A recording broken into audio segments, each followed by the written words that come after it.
এটা হচ্ছে দেখো কার্তিক পুজোর সেকেন্ড পার্ট। তো দেখো এখানে ঠাকুরমশাই চলে এসছে বলে আমার দিদি শঙ্খবাজি উলু দিয়ে, আসলে ঠাকুরমশাই তো নারায়ণ নিয়ে আসে, তো নারায়ণ ঘরে যখন ঢোকায় তখন ওই শঙ্খ বাজায়, উলুধ্বনি দেয়।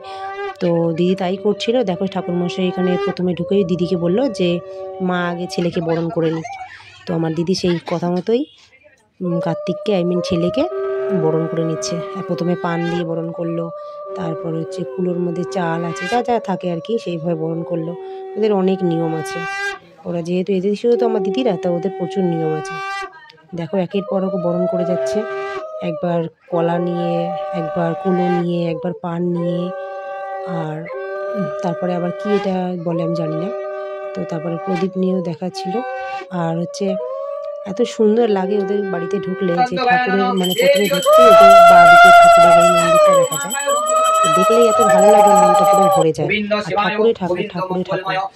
তো আমি প্রথম কিছুক্ষণ বসেছিলাম, তো বসে বসে একটু ঠাকুরের সব ভিডিওগুলো করছিলাম, ঠাকুর মশাই এসেছিল, তো সেই ছবি দেখাশোনা করছিলাম আর কি, একটু হাতে হাতে এগিয়ে দিচ্ছিলাম। তারপর আমি ওখান থেকে চলে গেছিলাম।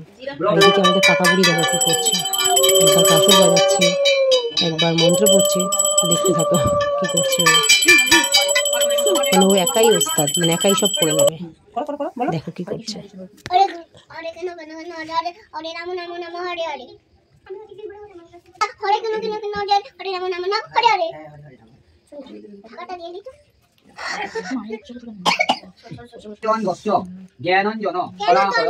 চক্ষু উন্মিলিত যেন তস্मै শ্রী গুরবে নমঃ।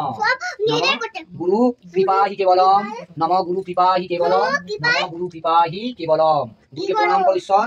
আগামী বছরে আমাকে এই রুদ্রপুত্র আমাকে উপহার দিয়েছে, উপহার স্বরূপ আমি তাকে আরাধনা করি। আমি দ্বিতীয় বছরে শুভ পূজার আমি আয়োজন করেছি। এই আয়োজন আরম্ভে আপনার পাত্রকে শুভ পূজা শুভ নিবেদন করি। শুভ পুজো প্রাঙ্গণ থেকে প্রণাম জানাই।